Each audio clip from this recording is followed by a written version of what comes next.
Hi guys, welcome back to my YouTube channel. I am Anushka and I'm a CBSE 11th grader. I scored 93.4% in my class 10 and here I'm again making a video related to class 10 topic.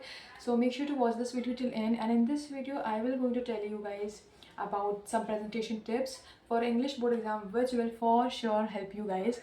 So yeah, without any further ado, let's get into the video. So let's start with the very first presentation tip which will help you in your board exam and which you have to follow for your better presentation. So the first tip is attempt every question in a sequence. अब ऐसा नहीं है कि like section A से ही start करना, it's mandatory, no it's not like that.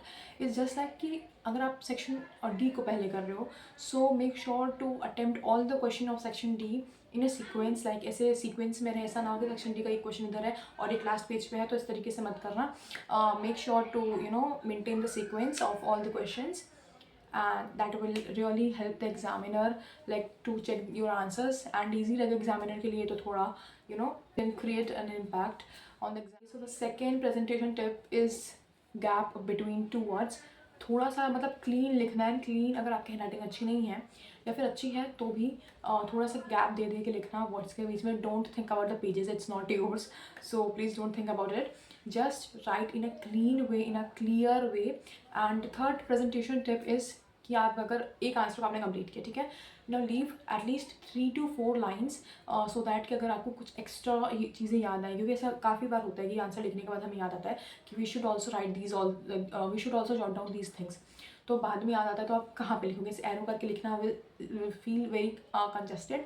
सो ऐसे 3-4 line अगर आप छोड़ दोगे तो you can even right in it अगर आपको कुछ चीज़ें याद आए, एंड नहीं तो भी it will look better, it will look clean. And इसकी वजह से आपकी कॉपी भी बहुत सुंदर दिखने वाली, मतलब अच्छी दिखेगी, क्योंकि अगर गैप रहेगा, मेंटेन रहेगी लाइन्स, तो बेटर दिखेगा. Okay, so the fourth presentation tip is that before writing long answers make sure to write all important और key points on the last page. Let me tell you what I am saying.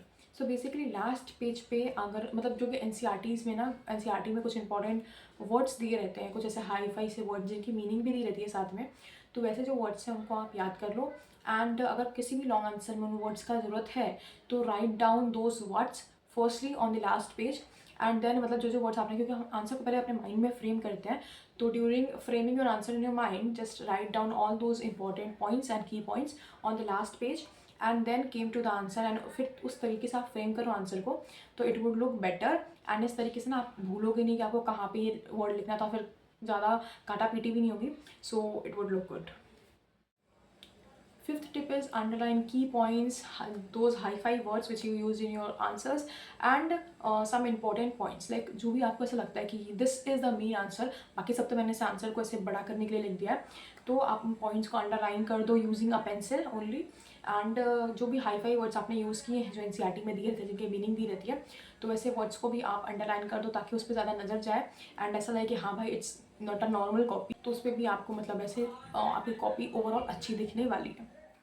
And last but not the least, it is not a kind of tip, but I would say it is very important. So क्योंकि अभी ये ना आपका study वाला phase चल रहा है English का, सो आई वुड से कि क्योंकि हर एक चैप्टर में कोई ना कोई कैरेक्टर होता है, तो आप उस कैरेक्टर के स्केच को ज़रूर से ज़रूर पढ़ लेना. एंड अगर पॉसिबल हो तो उसे याद भी कर लो, बिकॉज कैरेक्टर स्केच ना बहुत ज़्यादा इंपॉर्टेंट होता है. आजकल की जो लॉन्ग क्वेश्चन आते हैं उनमें ना 2 कैरेक्टर्स के बीच में कंपैरिजन आ जाता है, तो या फिर 2 चैप्टर्स के बीच में कंपैरिजन आ जाता है. तो अगर आपको कैरेक्टर स्केच पता रहेगा तो आपको मतलब ईजी रहेगा ना कि कंपैरिजन करने में. या फिर अगर कंपेयर नहीं भी करना बन पा रहा है कि भाई कैसे कंपेयर करें because of the exam hall pressure obviously, so you can even write the character sketch in. उस पर भी आप एक तरह से कंपेरिजन नहीं तो कर रहे हो. अगर एक कैरेक्टर का स्केच लिख दिया, दूसरे कैरेक्टर स्केच लिख दिया, तो 2 मतलब ऐसे हो जाएगा. It would look better.